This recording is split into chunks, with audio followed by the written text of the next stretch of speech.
So, as I said, this week begins 5 weeks in the 6th chapter of the Gospel of John in the Revised Common Lectionary, in which Jesus feeds the multitudes and then follows up with a discourse on the bread of life.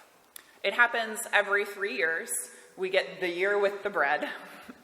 And this year, we're going to lean into it. We're going to take a look at the passages of the 6th chapter of John and talking about various aspects of, bread. This week, it's about the ingredients. As we mentioned so we gather the ingredients because we need them, all of them, as we mentioned in the children's message.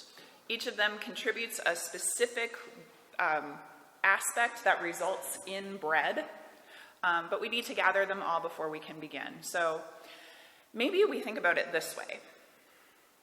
The ingredients are the resources that we need for this project, the resources that we need for sustenance, for survival, right? To make this food which allows us to survive. So how do we approach gathering resources?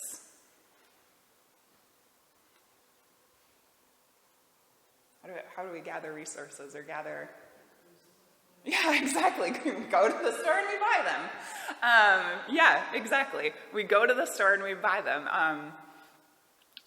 Because, resources, they have a set price. And that price is kind of defined somewhat by supply and demand. It's commerce based on scarcity. There will be a finite amount of resources, and they're going to cost something.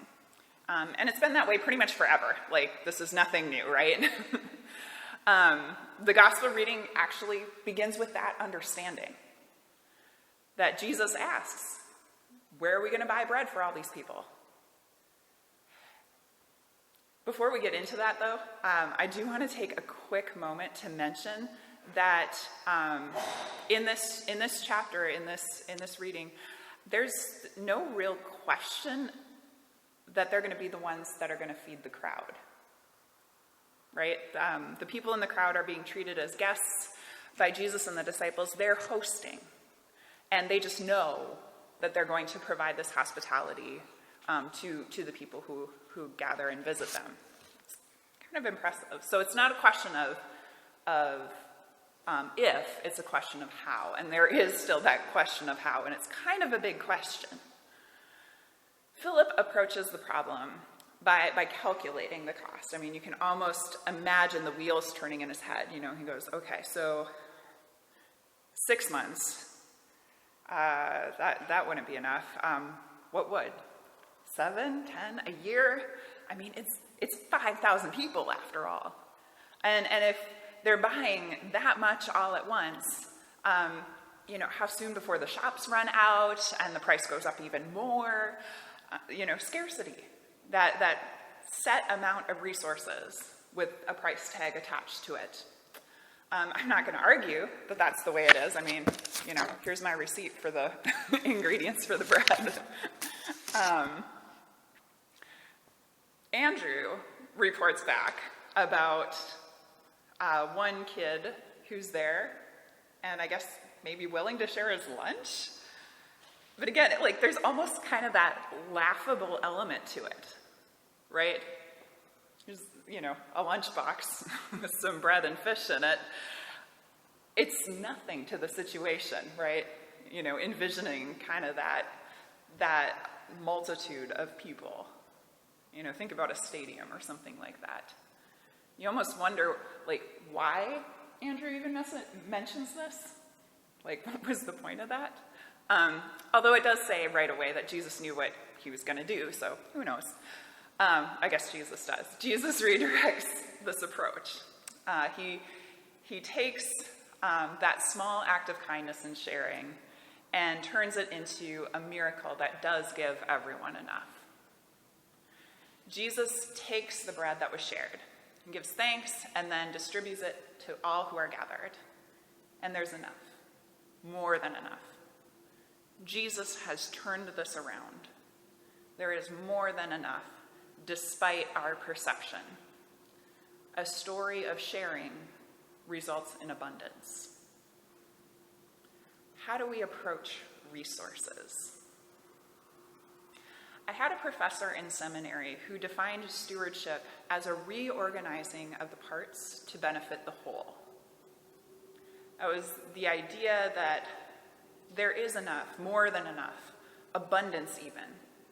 But we need to change our approach to reflect this attitude of abundance. There's more than enough for all. We just need ways to be good stewards, find ways to share. Maybe like the boy with the lunch. Someone who sees that it's not just him that's going to be hungry in a few hours.